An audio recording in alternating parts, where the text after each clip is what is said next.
वाणी पर हर मानव प्राणी को संयम रखना चाहिए।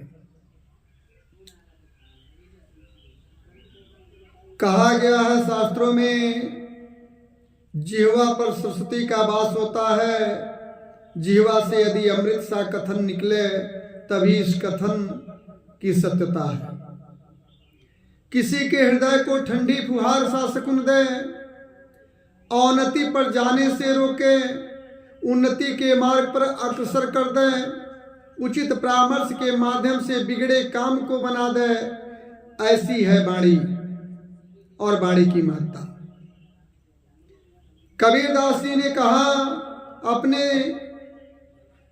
पक्तौली में, ऐसी वाणी बोलिए मन काया पाखों, और इनको शीतल करें आप शीतल होए। ऐसी वाणी बोलिए मन काया पाखोय, और इनको शीतल करें आप शीतल होए। अर्थात दूसरे को शीतलता देने के साथ साथ स्वयं भी हृदय में शीतलता का अनुभव होना चाहिए। कठोर वाणी घोर कलह का कारण बन सकती है। कहते हैं कि यदि द्रौपदी ने दुर्योधन से व्यंग्य वाक्य नहीं कहा होता तो महाभारत नहीं हुआ होता। यदि पारिवारिक व्यक्ति के लिए वाणी का संयम अति आवश्यक है तो एक सामाजिक प्राणी के लिए भी वाणी का संयम आवश्यक है। कोयल और काक की पहचान वाणी से ही हुआ करती है। मेरे भक्तों, जब वाणी अपना संयम खो देती है तब अपने भी पराये हो जाते हैं। वाणी का संयम अति आवश्यक है। योगी, ऋषि, मुनि, बड़े बड़े तपस्वी, महर्षि योग साधना करके मौन को महत्व दिए, मौन धारण करते हुए तपस्या किए, वाणी को तप से साधते रहे। मौन की स्थिति में मानो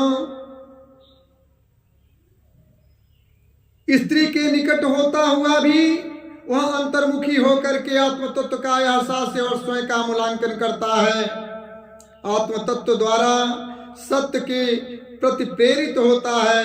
मौन की स्थिति में गलतियों का एहसास करने का अवसर प्राप्त होता है। इसलिए वाणी का संयम मौन और वाणी के बीच का ये पुल है।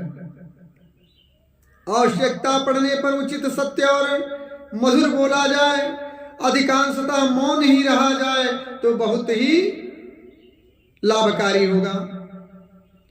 अथर्ववेद में कहा गया है, ईश्वर ने वाणी को दैवी शक्ति बना करके मनुष्य को प्रदान किया, किंतु मानव अपने क्रोध को वश में करते हुए मानव को संयमी बनना चाहिए।